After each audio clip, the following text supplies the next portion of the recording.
So this is my 3-question PowerPoint. So my first question is, what's the difference between rain, sleet, and snow?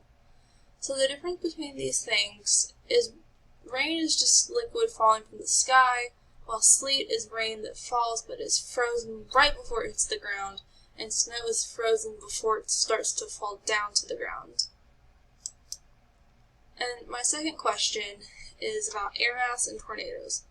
So what is air mass? Air mass is defined by the temperature and water vapor content. So in relation to air mass, why is Oklahoma susceptible to tornadoes? We're right in the middle of two states that are very hot and very cold, so those two temperatures colliding can make tornadoes appear.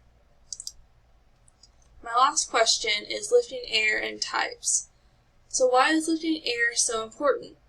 As the air rises, it will cool the water and it can condense out, which will form clouds. And what types of lifting air are there? There's orographic and frontal lifting.